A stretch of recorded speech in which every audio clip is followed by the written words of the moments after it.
이 시간 하나님의 말씀 사무엘하 12장 13절부터 23절까지입니다. 구약성경 사무엘하 12장 13절부터 23절까지입니다. 제가지 성경 구약성경 480페이지입니다. 우리 한 절씩 교독합니다. 다윗이 나단에게 이르되 내가 여호와께 죄를 범하였노라 하매 나단이 다윗에게 말하되 여호와께서도 당신의 죄를 사하셨나니 당신이 죽지 아니하려니와 이 일로 말미암아 여호와의 원수가 크게 비방할 거리를 얻게 하였으니 당신이 낳은 아이가 반드시 죽으리이다 하고 나단이 자기 집으로 돌아가니라.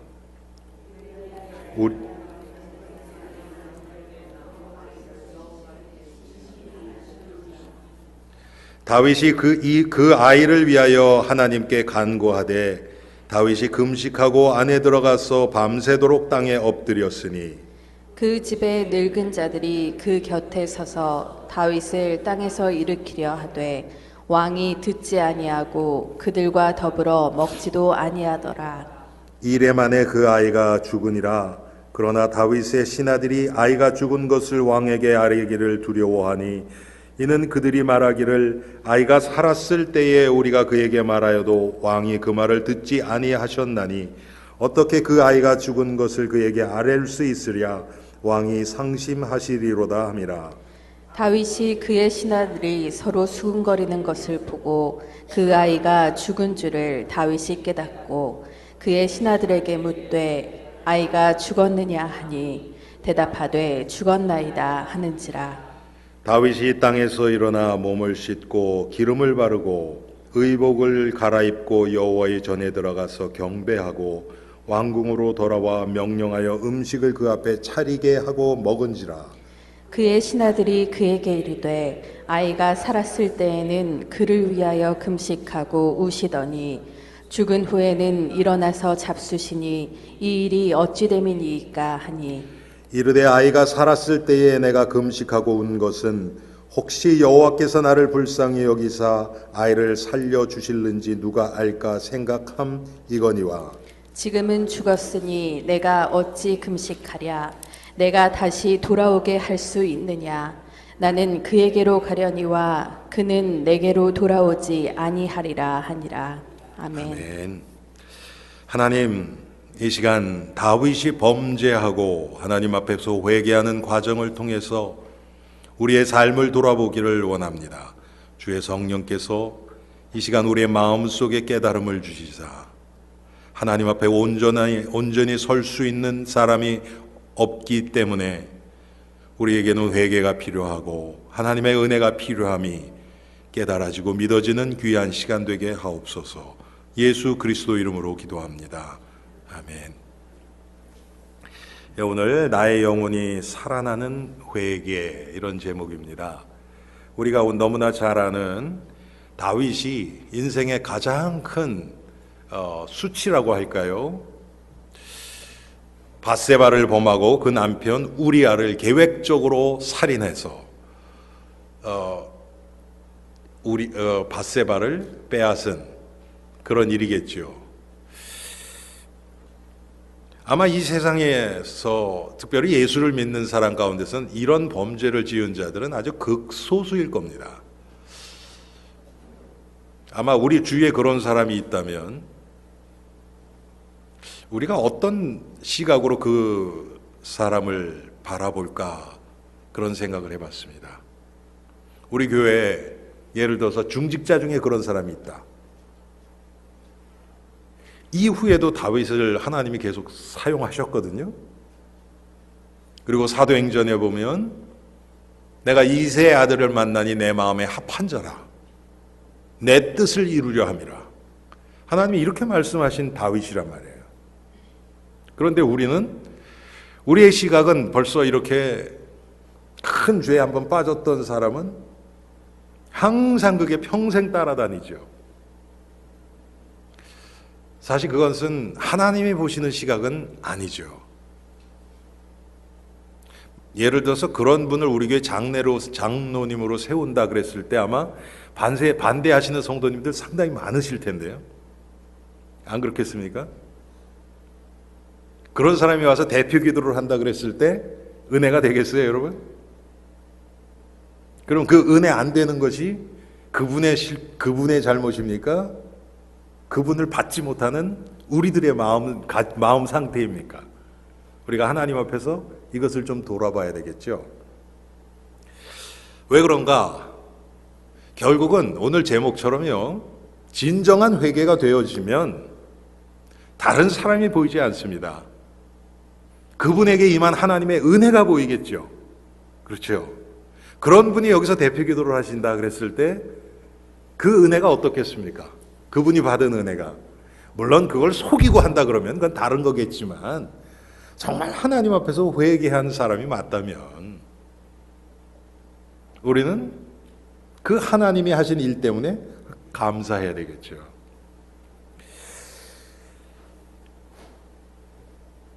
여러분, 모든 사람은 죄 가운데서, 지난주에 제가 말씀드렸죠. 죄 가운데서 우리가 나왔습니다. 우리의 시작이 죄인으로 시작됐어요. 하나님의 은혜와 전혀 상관이 없는 죄의 저주 가운데서 하나님의 원수로 행할 수밖에 없는 게 우리들입니다. 구원받은 후에도 마찬가지입니다, 여러분. 구원받은 후에도 성령이 우리 안에서 우리를 조금씩 그리스도의 형상을 닮아가도록 인도하시는데 우리 안에 있는 죄성이 우리를 계속 죄의 영향 가운데로 끌고 들어가는 것도 사실입니다. 이것 두 가지를 우리는 동시에 알 수 있어야 됩니다. 볼 수 있어야 됩니다. 그래야 우리가 한쪽으로 치우치지 않아요. 이 죄의 영향에서 벗어날 사람은 하나도 없습니다. 우리가 육신으로 이 땅에 사는 한 하나님이 이걸 아시고 우리에게 예수 그리스도를 보내시고 우리를 위해서 십자가에 죽으셔서 우리의 모든 죄를 사하셨어요. 그런데 거기서 그치지 않고 승천하셔서 성령을 우리 안에 보내신 겁니다. 왜? 남아있는 죄성을 통해서 계속 예수 그리스도를 알아가도록. 그러면 그 과정에서 죄성은 남아있고 성령은 그것을 우리의 죄의 복음의 빛을 비추어서 우리가 죄인인 것을 계속 드러내시고 우리를 그리스도로 닮아가도록 하시는 그 과정에서 반드시 필요한 것이 뭐냐면 회개라는 겁니다. 우리가 회개의 어떤 행위를 통해서 죄가 사해지는 건 아닙니다. 우리의 죄는 예수 그리스도의 십자가에서 흘리신 은혜의 그 보혈로 사해지는 겁니다. 그런데 우리는 죄의 영향 하에 있기 때문에 우리가 죄에 찌들어 있을 때는요, 그리스도를 바라보지를 못해요, 잘. 하나님이 하시는 일이 보이지 않습니다. 하나님이 은혜를 주셔도 그게 은혜로 보여지지가 않아요. 그래서 하나님이 회개의 통로를 허락해 주셔서 하나님과 우리 사이의 관계를 회복시킵니다. 그 관계가 여러분 우리 쪽에서의 관계예요. 하나님은 우리를 예수 그리스도를 통해서 구원하신 후에는 똑같이 사랑하십니다. 우리가 죄에 빠졌을 때나 성령 충만했을 때나 하나님의 사랑은 똑같아요. 그런데 우리는 안 그래요. 여러분, 언제 하나님을 더 사랑하십니까? 은혜 가운데 있을 때입니까? 죄에 빠졌을 때입니까? 여러분은 어떠세요? 당연히 우리가 은혜 안에 거할 때 하나님이 더 가깝게 친밀하게 느껴지고 하나님 사랑을 더 깨닫게 되고 나도 하나님을 더 사랑하게 되겠죠. 당연히. 육신을 가지고 죄의 영향 하에 있는 우리들은 당연히 그렇게 될 수밖에 없어요. 그런데 하나님은 아니에요. 그래서 이사야서 59장 1절에 보면 하나님이 손이 짧아서 우리를 구원하시지 못함도 아니고 하나님의 귀가 어두워서 우리 소리를 듣지 못하시는 것도 아니고 하나님과 우리의 사이에 죄가 가로막혀서 그렇다는 거예요. 그 죄가 여러분, 물론 예수 그리스도가 없는 상태에서 죄는 하나님과 우리 사이를 완전히 막아버립니다.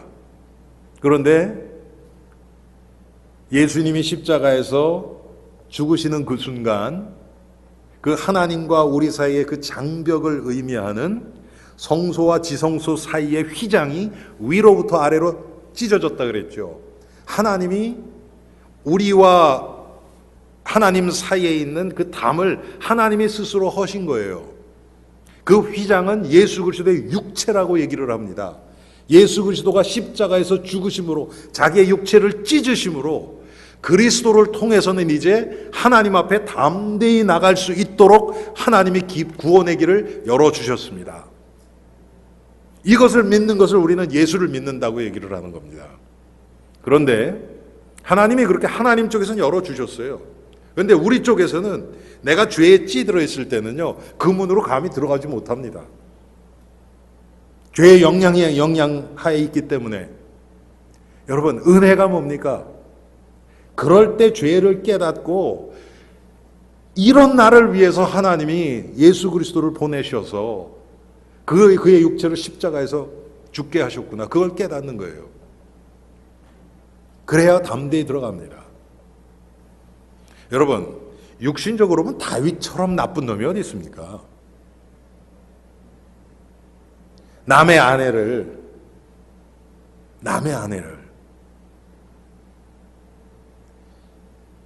나단이, 여러분, 오늘 우리가 읽지 않았지만 나단이 와서 무슨 얘기합니까?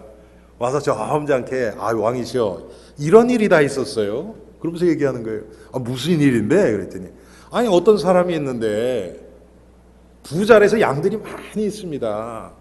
근데 그 옆집에 어떤 사람이 양 한 마리가 딱 있어요.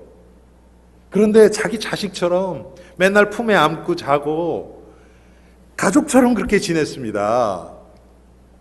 그런데 이 부자가 자기 양은 놔두고 그 양을 데려다가 죽여서 그걸 먹으면 그게 어떻게 되겠습니까? 그랬더니 다윗이 노발대발하면서, 도대체 그런 놈이, 아니 이스라엘 땅에서 그런 일이 일어났어?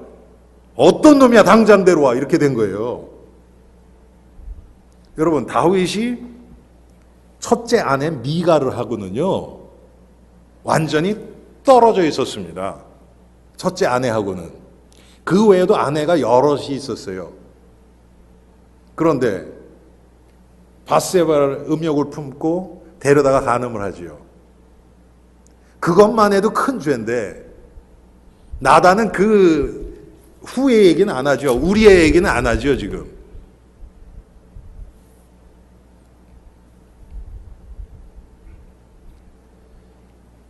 다윗이 그때 나단이 뭐라 그럽니까? 바로 그 사람이 당신이다. 다윗이 얼마나 놀랐을까요? 그런데 확실히 하나님이 다윗을 사랑하시고 다윗이 믿음의 사람이 맞는 것이 그 하나님의 음성 앞에서, 여러분, 지금 이 사건이 일어나고 거의 한 1년 가까이 된 시점입니다, 이게. 이 사건 후에 오늘 우리가 읽었지만 아이가 금방 태어나죠. 거의 한 9개월을 가까이 된 지금 시점입니다. 그 동안 다윗은 철저하게 숨겼어요. 아무도 모른다고 생각했어요. 그런데 하나님 눈을 속일 수 있습니까? 하나님이 선지자 나단을 통해서 다윗의 죄를 지적하십니다. 오늘 읽은 우리 본문이 이 다윗의 고백부터, 반응부터 시작됩니다. 다윗이 나단에게 이르되 내가 여호와께 죄를 범하였노라. 자기 죄를 금방 받아들입니다. 여러분, 다윗이 이 죄를 받아들일 때 어쩌면 자기 인생의 모든 것을 다 내놔야 될지도 몰라요. 이스라엘 왕이 이런 일을 벌였다는 것을 백성들이 알 때 어떤 일이 일어날까? 여러분, 지금 대통령에게 이런 일이 일어나면 어떻게 되겠습니까? 당연히 탄핵되죠. 쫓겨나죠. 왕이라고 뭐 다르겠습니까? 일단 하나님 앞에서 회개하는 겁니다. 우리는 내 죄를 인정하지 못하는 이유가 뭡니까? 이거를 인정하게 될 때 이러이러한 내가 이뤄야 될 것들이 벌써 머리에 막 떠오릅니다. 그래서 진정한 회개가 잘 되지가 않아요. 다윗은 하나님 앞에서, 나단 앞에서, 백성들 앞에서, 신하들 앞에서 그대로 고백하는 겁니다. 내가 여호와께 죄를 범하였노라. 여러분, 이게 쉬운 얘기가 아닙니다. 절대로. 이런 다윗을 하나님은 버리지 않으세요. 안 버리십니다. 그런데 오늘 이제 이따가도 나오겠지만 그 죄의 결과는 다윗이 당해요. 그 아이가 죽습니다. 그래서 성도들에게는요, 죄를 안 짓는 것도 중요해요. 근데 여러분, 죄 안 지실 수 있는 분 계세요, 여기? 정도 차이지 없어요. 우리는 죄를 안 지고 살 수 있는 존재가 아닙니다. 그럼 우리에게 정말 중요한 건 뭡니까? 죄를 졌을 때, 죄에 빠졌을 때, 내가 넘어졌을 때, 나의 연약함이 드러났을 때, 이제 이것을 어떻게 이 문제를 해결하는가? 이게 중요하겠죠. 마귀는 우리가 죄에 하나 싹 빠지잖아요. 그럼 감추도록 만들어요. 감추기 위해서는 또 다른 죄를 져야 돼요. 항상 그렇습니다. 점점 더 깊은 죄로 들어가요. 오늘 다윗은 간음, 살인이라는 이 세상적으로 볼 때는 굉장히 어마어마한 죄에서부터 시작됐지만 우리는 이렇게 시작하는 자는 별로 없죠. 작은 것에서 시작합니다. 그런데 나중에는요, 그렇게 자기가 죄가 또 꼬리를 물고 자꾸 하다 보면 이런 일까지도 일어날 수 있어요. 하나를 인정하는 순간 다 인정하게 되는 꼴이 나니까. 그래서 여러분, 처음에 하나님이 딱 나의 죄를 드러내셨을 때 하나님 앞에 회개하는 것이 가장 중요합니다. 우리 엘림의 성도들, 죄 안 짓는 것도 중요해요. 우리는 죄와 싸워야 됩니다. 그런데 우리는 또 어쩔 수 없이 연약해서 넘어집니다. 그때 정말 하나님 앞에서 오늘 다윗의 고백처럼 내가 여호와께 죄를 범하였나이다. 하나님, 이것이 내 죄입니다. 나를 용서해 주세요. 있는 그대로 고백할 수 있는 그런 복된 성도들이 되시기를 주님의 이름으로 축원합니다. 여러분, 회개는 내가 죄임을 깨닫고 하나님 앞에서 내 죄를 고백하는 거예요. 사람에게 죄를 지을 수 있어요. 사람에게 우리가 사람을 해할 수도 있어요. 그런데 먼저는 그것이 하나님의 계명에 어긋나는 겁니다. 사람은 일단 둘째예요. 하나님이 하지 말라고 한 것을 한 것이 죄예요. 우리는 사람 앞에는 잘 할 수 있어요. 특히 나랑 가까운 사람에게 그렇게 됐다 그러면 이 사람 마음 상하면 안 되니까 내가 사과할 수 있어요. 그런데 하나님 앞에서는요. 하나님 앞에서 하면, 우리가 하나님 앞에서 회개를 한다 그러면 내가 좋아하는 사람든지 싫어하던 사람인지 그 차이가 없어져요.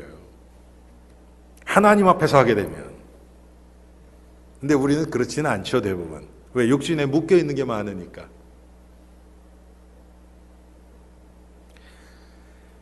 오늘 이 고백 후에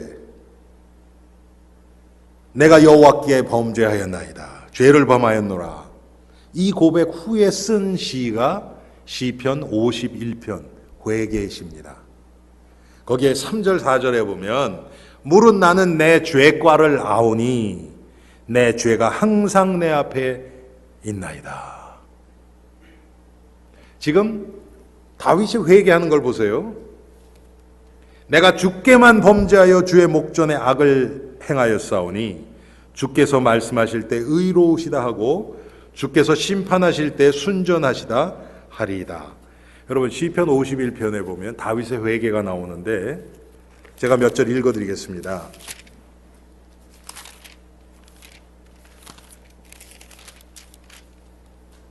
하나님이여 주의 인자를 따라 내게 은혜를 베푸시고 주의 많은 긍휼을 따라 내 죄악을 지워주소서. 나의 죄악을 맑게 씻기시며 나의 죄를 깨끗이 제하소서. 물은 나는 내 죄가를 아오니 내 죄과를 안 되는 거예요. 하나님 내가 요 죄를 잘못했습니다. 지금 다윗은 그렇게 회개하지 않습니다. 우리는 보통 그렇죠. 내가 어떤 죄를 해서 하나님 내가 이것이 이 죄를 내가 졌습니다. 이 죄를 나의 용서해 주세요. 우린 그렇게 기도하잖아요. 다윗은 그런 회개가 아니에요. 자기의 본질이 자기의 존재 자체가 죄 아래에 있다는 것을 지금 하나님 앞에 고백하고 있습니다. 5절에 내가 죄악 중에서 출생하였으며 여기서부터 회개가 나옵니다. 내가 태어나기를 죄악 가운데서 나왔습니다. 하나님. 어머니가 죄 중에서 나를 잉태하였나이다. 여러분 지금 다윗이 뭐를 얘기하는 겁니까? 자기가 저지른 자범죄를 통해서 자기의 존재 자체가 죄에 찌들어 있는 이 원죄까지 끌고 내려가는 거예요. 이게 진정한 회개입니다. 하나님 앞에서. 나의 행위를 회개하는 것 그것도 회개 아닌 건 아니에요. 그렇지만 어떻게 보면 반쪽 회개죠. 그러면 그 행위 안 했으면 내가 회개 안 합니까? 다윗은 뭐라고 얘기합니까? 3절에 내 죄가 항상 내 앞에 있나이다. 밧세바를 범하고 범하지 않고 우리아를 죽이고 안 죽이고가 중요한 것이 아니고 더 중요한 것은 뭐냐 하면 밧세바를 범하지 않았더라도 그 안에 일어나는 음욕은 자기가 어떻게 할 수 없고 우리아를 죽이지 않았더라도 미워하는 사람을 미워하는 그 영적인 살해는 자기가 어찌할 수 없는 그 마음을 지금 하나님 앞에서 드러내놓는 겁니다. 우리가 하는 회개랑 많이 다르죠, 여러분.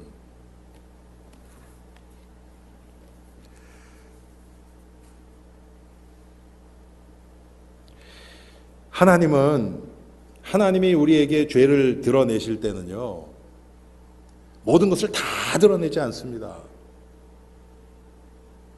어떤 한 부분을 드러내세요. 그럼 그 부분을 회개하면서 점점 나의 모든 삶, 내 죄가 항상 주 앞에 있나이다.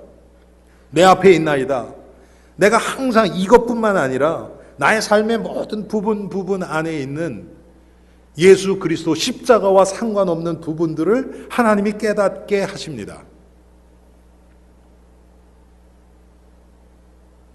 제가 여러 번 말씀드렸지만 제가 이 죄에 대해서 지난 몇 년 동안 계속 내가 죄인인 것이 더 깊이 깨달아지는 그 과정 가운데서 보니까 과거에 내가 죄라고 전혀 생각하지 않았던 부분들이 죄로 드러난단 말이에요. 그러면 그것만이겠습니까, 여러분? 다른 부분은 어떨까요? 다윗의 고백처럼 내 죄가 항상 내 앞에 있나이다. 이게 보여져야 되거든요.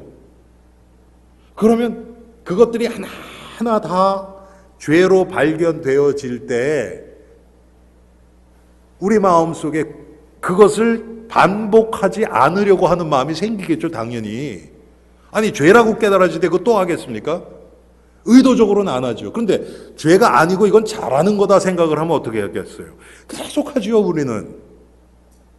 그게 죄인데, 죄인지도 모르고 우리는 계속한단 말이에요. 다윗이 지금 그것을 깨달아가는 겁니다. 그래서 하나님 앞에 지금 용서와 회개를 구하고 있어요. 사람 앞에 보이는 회개는 진정한 회개가 아닙니다. 하나님 앞에 하는 회개가 진정한 회개예요. 그게 되어진 다음에 사람에게 하는 겁니다. 다윗이 어느 정도로 자기의 죄성에 대해서, 자기의 본질에 대해서 회개를 했는가?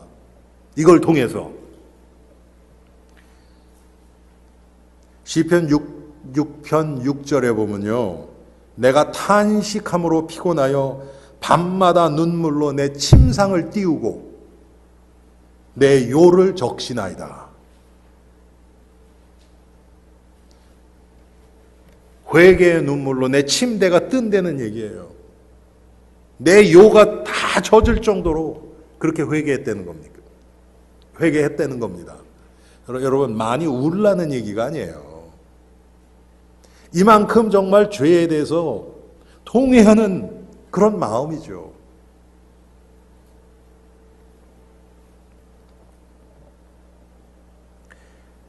어쩌면 이 사건이 다윗에게는, 제가 지난주도 말씀드렸죠, 베드로가 감옥에 갇힌 것이 베드로에게는 남은 삶의 육체의 가시처럼 그를 계속해서 교만하지 못하도록, 자기를 세울 수 없도록 만들었던 것처럼 아마 다윗도 그랬을 거예요.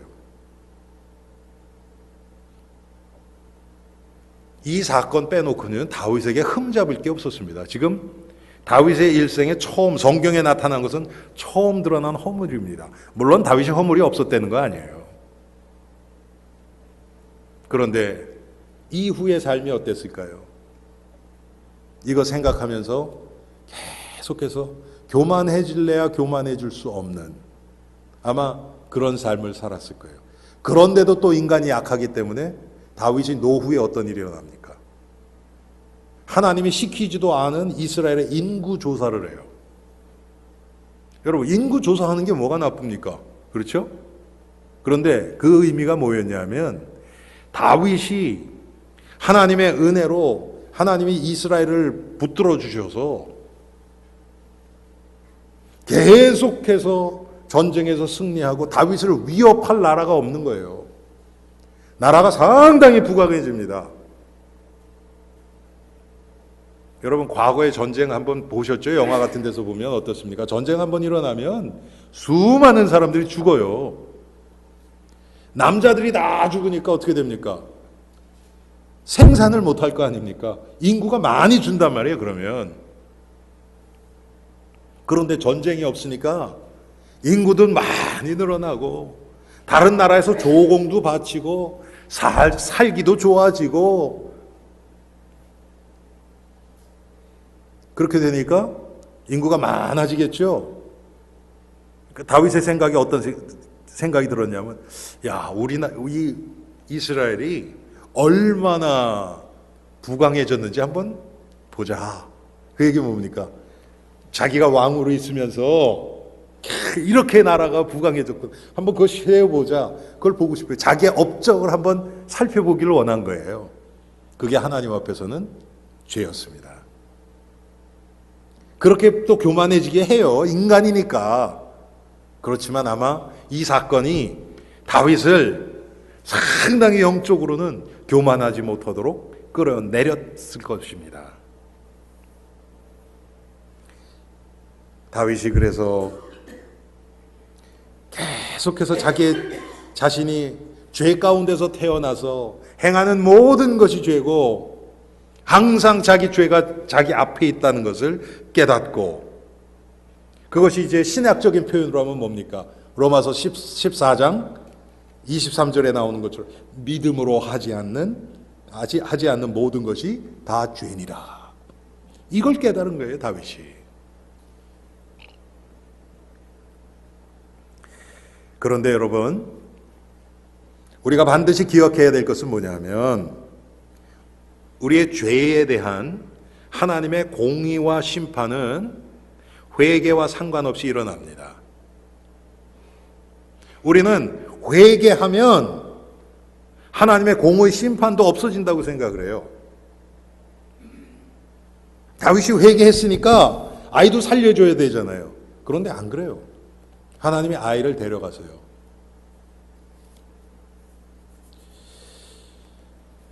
이게 지금 이 시대의 기독교인들을 상당히 병들게 만듭니다. 왜 그렇습니까? 만약에 회개하면 하나님의 심판과 공의가 없다 그러면 우리는 반드시 방종 쪽으로 빠질 수밖에 없어요. 그런데 하나님은 우리를 그렇게 내버려 두지 않으십니다. 우리가 죄 지은 그것과 죄 지은 거의 공의의 심판과 회개는요, 별개의 거예요. 이건 회개해도 안 해도 우리가 반드시 우리가 그걸 받아들여야 되는 거예요.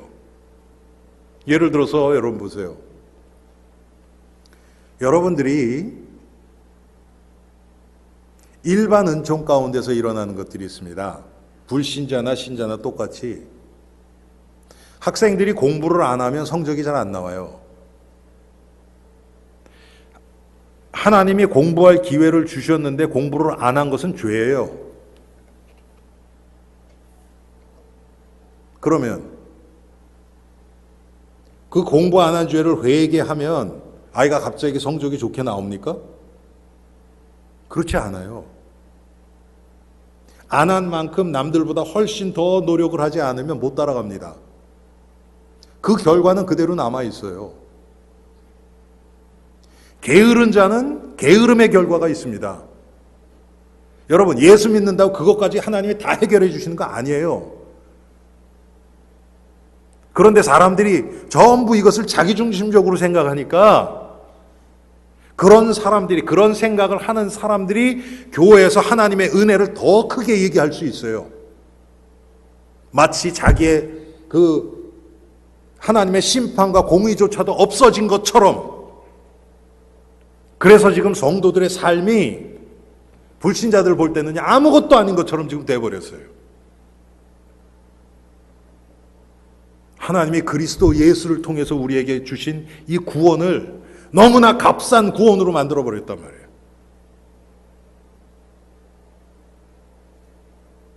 아니, 하나님이 다윗을 내 마음에 합한 자라고 말씀을 하셨어요.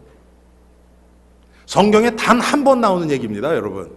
하나님이 어떤 사람을 내 마음에 합한 자다, 이런 거는. 그런 다윗인데, 그리고 여러분 다윗의 삶을 아시잖아요. 청소년부터 얼마나 하나님 앞에서 정말 신실하게, 그런 믿음이 없다 그럴 정도로 그렇게 산 자 아닙니까? 한 번 실수 딱 하니까 이거 한번 봐줄 수 있잖아요, 여러분.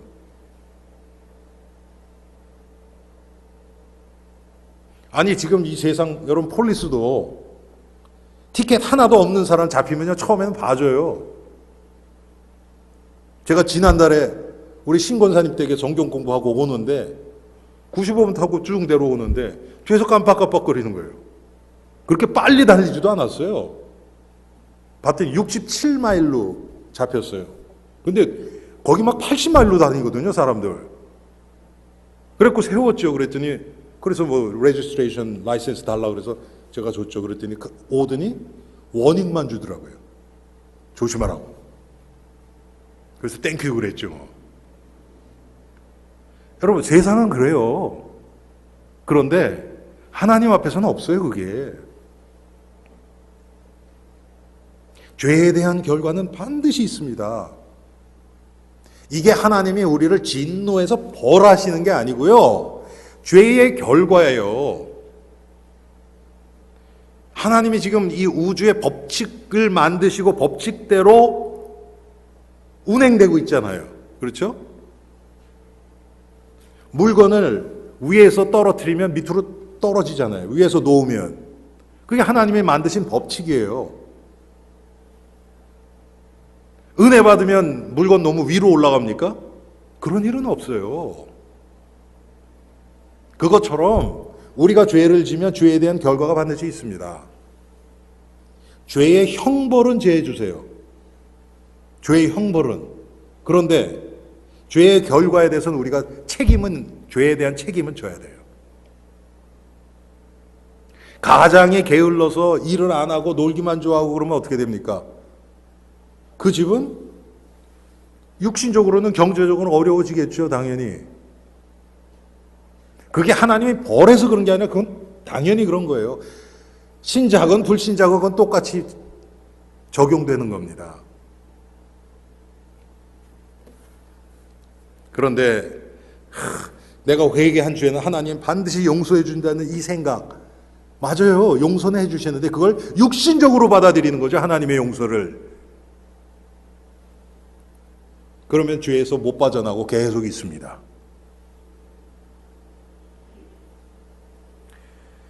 그래서 여러분, 죄의 사함과 죄의 결과는 다릅니다. 여러분 이거 잊지 마세요. 그럼 우리는 방종으로 흘러갈 수밖에 없어요. 그게 바로 복음을 변질시키는 겁니다.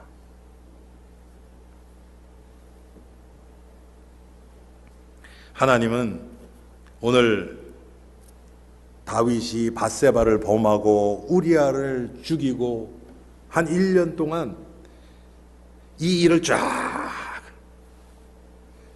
계획하고 죄에 빠지고 또 죽일 계획을 하고 죽이고 감추고 한 1년여 동안 하나님이 가만히 놔두세요. 왜 그랬을까요? 왜 하나님이 그것을 허락하셨을까요?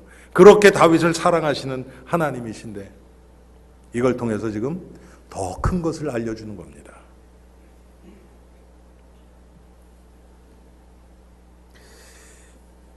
하나님은 모든 우리의 죄를 반드시 드러내십니다.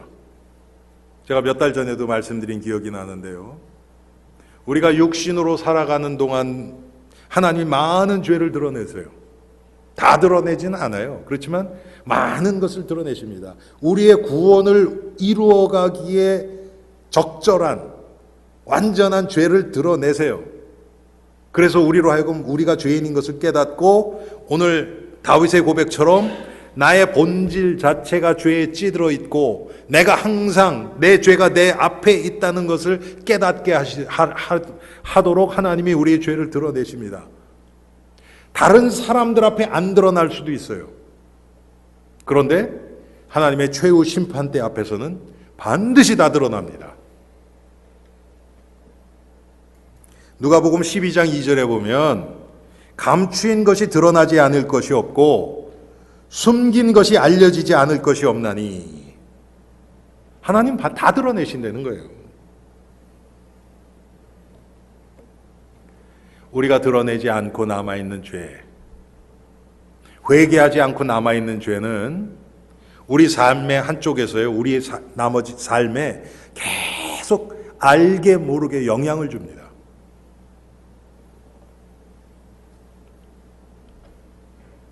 여러분, 죄에 빠져 있는 사람은요, 자기도 모르게 죄책감이 있어요. 아무리 다른 사람 앞에서 없는 것처럼 그렇게 해도요, 그 모습이 나옵니다.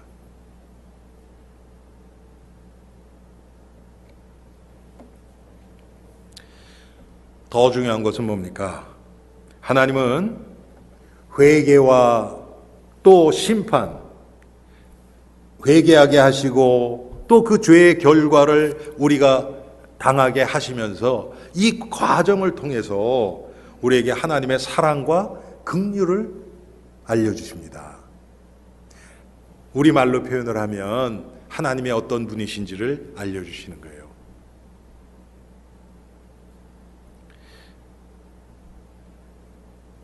다윗에게, 여러분, 다윗이 만약에 우리아라는 신하가 정말 충신도 아니고 악신이고 악한 신하고 정말 보기 싫은 신하였다 그러면 죄책감이 좀 덜했을 수도 있어요. 우리아가 맨날 밧세바 두들겨 패는 걸 봤다, 그랬다 그러면 아마 죄책감이 좀 덜할 수도 있어요. 그런데 우리아가 어떤 자였습니까? 밧세바를 범하고 조금 있다가 전갈이 왔는데 밧세바가 아이를 가졌다는 거예요. 우리아는 전쟁에 나가 있었기 때문에 분명히 이게 다윗의 시예요. 그러니까 다윗이 머리가 탁 돌아가져요. 인본주의가 딱 돌아가는 겁니다. 빨리 감춰야겠다.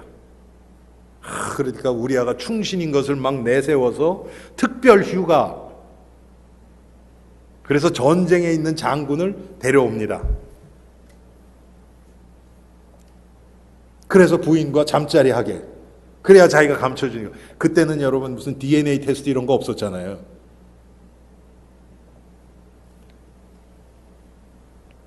그런데 우리아가 충신인 게 그렇게 왔는데 집에를 안 들어갑니다.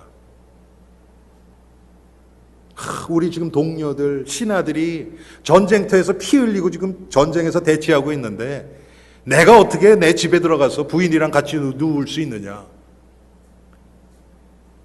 여러분, 이게 뭡니까? 하나님이 우리아를 통해서 먼저 경고를 주시는 거예요.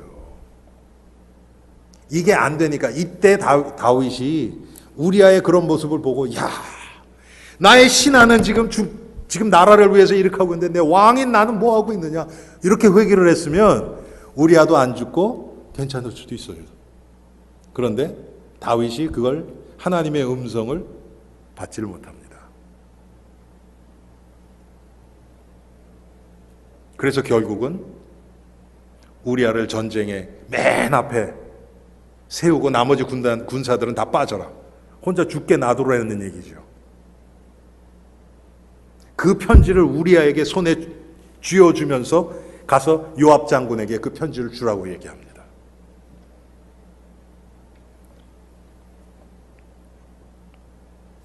어떻게 보면 완전한 계획이죠. 요압이 봤을 때 무슨 생각을 했을까요? 이 우리아가 이거 왕에게 못 보였나 보다. 이렇게 생각했겠죠, 당연히. 그러니까 이 왕이 이거 제거하라 그러는가 보다. 여러분, 장군이 그거 모르겠습니까? 총사령관이 다 알죠.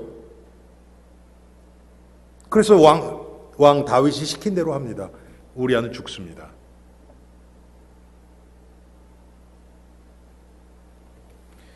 또 다윗 옆에는 나단이라는 선지자가 있습니다. 여러분, 나단이 가서 다윗 왕의 죄를 지적하는 것 결코 쉬운 일 아닙니다.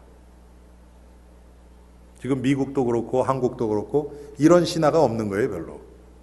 그렇죠?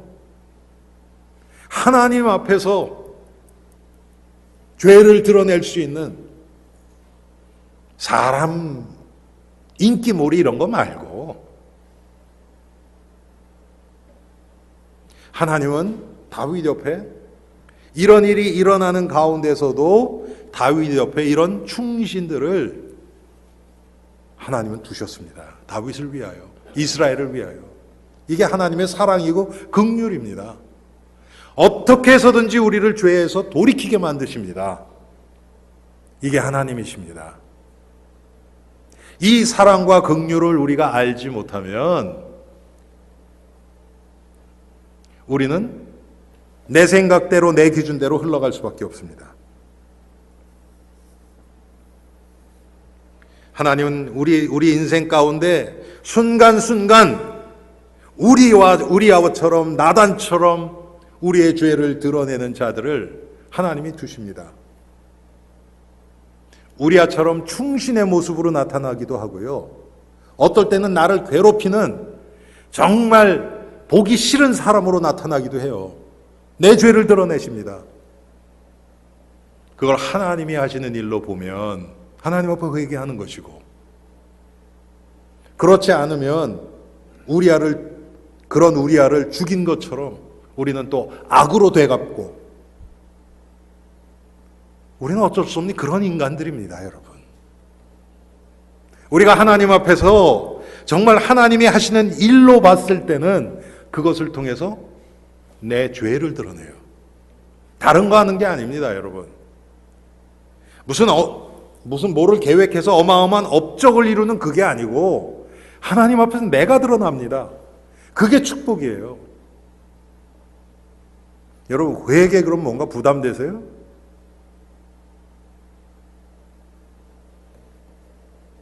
여러분, 우리 몸에 안 좋은 게 있으면요, 빨리 빼낼수록 좋은 거예요.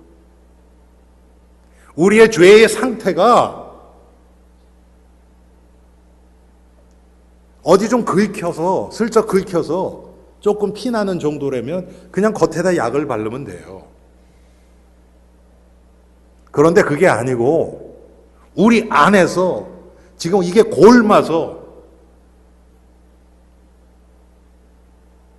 째내고 끄집어내지 않으면 안 될 정도라 그러면 빨리 끄집어낼수록 우리 건강에는 좋습니다. 당연하겠죠, 여러분. 제가 이 남미에서 온, 특히 이제 브라질에서 온 친구들한테 얘기를 들었는데, 아마존뿐만 아니라 이 중남미 열대 지역에 좀 그런 게 있대요. 모기가 있는데, 여러분, 이 지역 모기는 그냥 이 빨대를 놓고서 피만 빨잖아요.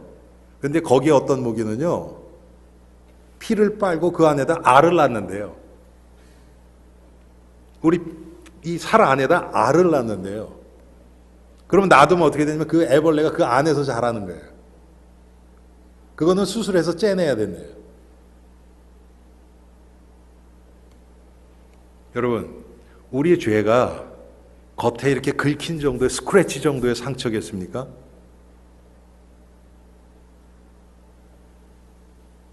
다윗처럼 하나님 앞에 이렇게 신실하고 충성된 자가 오늘 얘기하기엔 뭐라 그럽니까? 내 죄가 항상 내 앞에 있나이다. 내가 죄악 중에 출생하였으며, 자기의 죄의 본질을 보는 거죠.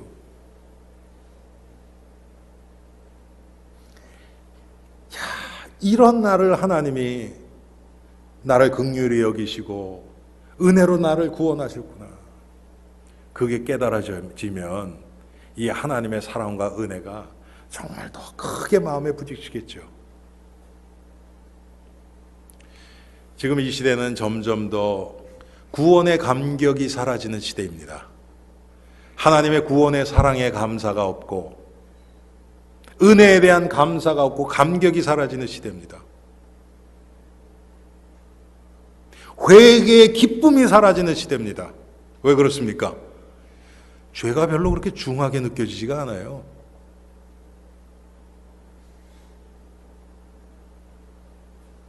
여러분, 피부가 살짝 긁혔는데 약 발라서 난 사람하고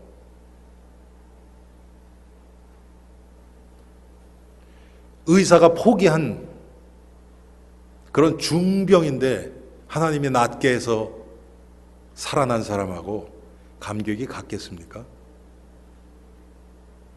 같을 수가 없죠. 우리의 영적인 상태가 오늘 성경 다윗이 표현한 대로 내가 죄악 중에 출생해서 시작부터가 죄로부터 시작해서 항상 내가 죄에 찌들어 있고, 그래서 그 나의 죄성의 결과로 지금 이런 일이 나왔습니다. 나는 어쩔 수 없는, 하나님의 은혜가 없이는 아무것도 아닌 그런 존재입니다. 지금 다윗은 그것을 고백하는 겁니다. 우리가 그것이 깨달아진다면 하나님 앞에서 다윗처럼 내 눈물로 내 침상을 띄우고 내 요가 졌나이다. 이 정도는 안 될지 모르지만 이건 물론 시적인 표현이죠. 여러분, 이런 마음이 안 들겠습니까? 제가 저 자신과 여러분 앞에 묻기를 원합니다. 정말 눈물을 많이 흘리고 안 흘리기 이게 아니고, 정말 하나님 앞에서 내 죄 때문에 통회하고 마음 아파하고 안타까워하고 괴로워해 본 적이 여러분 언제입니까? 지금 이 시대는 점점 그것이 사라지는 시대입니다. 그것이 사라지면 우리의 그리스도로부터 받은 생명도 사라집니다. 없어지진 않아요. 그렇지만 생명의 불길이 점점 약해집니다. 이게 깨달아지는 만큼, 내가 얼마나 큰 죄인인 것이 깨달아지는 만큼 우리 삶의 정죄가 사라집니다. 다른 사람과 비교하는 것이 사라집니다. 모든 것을 나 중심적으로 끌어가려고 하는 그런 죄성이 사라집니다. 왜? 아무것도 아닌데요, 나는. 내 안에 선한 것이 없는데요. 하나님 앞에서 내놓을 것 아무것도 없는데요. 우리가 하나님 앞에 내놓을 수 있는 단 한 가지는 하나님이 나에게 보내신 예수 그리스도, 그분밖에 자랑할 것이 없는데요. 사도 바울이 그랬지 않습니까? 내게는 예수 그리스도와 그의 십자가에 못 박히신 것 외에는 자랑할 것이 없다. 그 고백이 여러분 괜히 나온 게 아닙니다. 바울은 우리보다는 자랑할 것이 참 많았던 사람입니다. 다윗도 지금 이 사건 전에는요, 누구보다도 자랑할 거 많고 칭찬 많이 들었겠고 하나님도 인정한 사람이에요. 그런 다윗이 지금 하나님 앞에서 고백하는 겁니다. 참 시편에 나타난 다윗의 시들을 읽어보면요, 정말 은혜의 사람이라고 얘기할 수밖에 없어요. 야, 어떻게 다윗이 이런 얘기를 쓸까?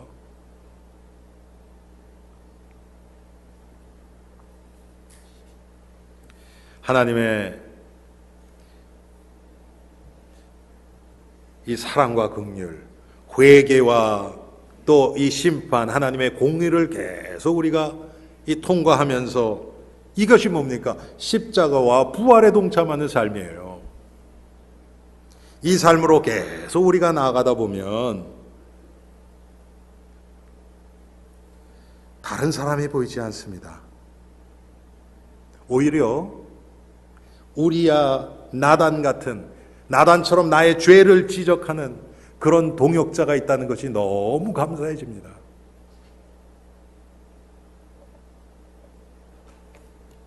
하나님은 때에 따라서 그런 주의 선지자들을, 또 우리와 같은 충신을 통해서 다윗을 죄에서 돌이키게 만드십니다. 그것을 다른 말로 뒤집으면 하나님이 다윗에게 은혜를 주셔서 그런 죄가 드러날 때 그것을 회개할 수 있는 은혜를 주셨고, 다윗은 그 은혜 안에 있었기 때문에 그 죄가 지적될 때 하나님 앞에 회개할 수 있었던 거예요. 여러분, 우리는 어떻습니까? 이런 동역자들을 옆에 두고 있습니까? 아니면 나를 욕하고 비판하는 자들은 다 끊어버립니까? 하나님의 음성으로 들으면 귀해지죠. 이 세상 대부분 사람들은요, 자기를 위해서 다른 사람의 잘못 지적 못합니다. 왜? 그거 얘기하면 자기만 안 좋으니까. 이 사람이랑 뭐 관계 별로, 내가 이거 왜 얘기해? 우리 얘기를 안 해버리죠. 그게 더 좋은 겁니까? 아니에요, 여러분. 그렇다 그래서 또 막 모든 사람의 죄를 지적하고 다녀요. 여러분, 그것도 아니죠. 하나님이 지적하게 하실 때 하는 거예요. 내 뜻에 안 맞는다고 얘기하는 게 아니고, 여러분, 나단이 다윗의 죄를 지금 지적하라고 하나님이 명령하셨을 때 이거 하고 싶었겠습니까? 자기 생명이 날아갈 수도 있는데, 왕 앞에서 아무도 몰라요. 나단만 알아요. 이것만 죽이면 된다 생각 들 수 있잖아요. 웬만한 왕들 같으면 아마 다 그랬겠죠. 넌 무슨 소리 하는 거야? 야, 가서 당장 죽여. 그럼 끝이에요.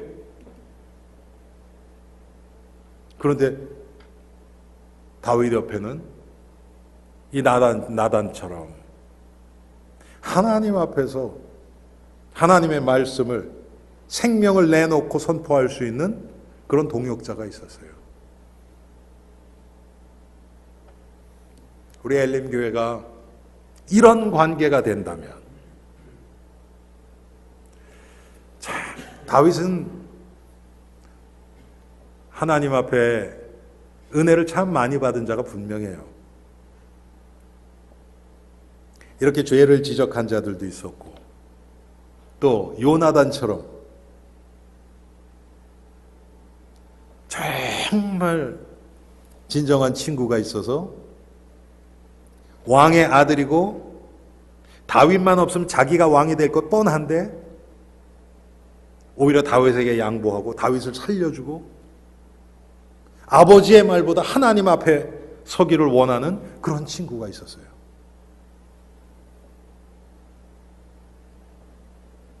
여러분, 우리 엘림 교회 성도들이 이런 관계들이 되어지면 다윗과 요나단처럼 서로를 돌보고 아껴주고 세워주고 기도해주고 이런 관계, 또 나단과 다윗처럼 필요할 때는 죄를 지적해도 그것을 하나님 앞에서 받을 수 있는 그런 관계, 여러분, 그게 교회의 모습 아닐까요? 그런 회개가 되어질 때 나의 영혼은 살아납니다. 마치 우리 안에 골문 부분이 암덩어리가 재해지면 우린 건강해지죠.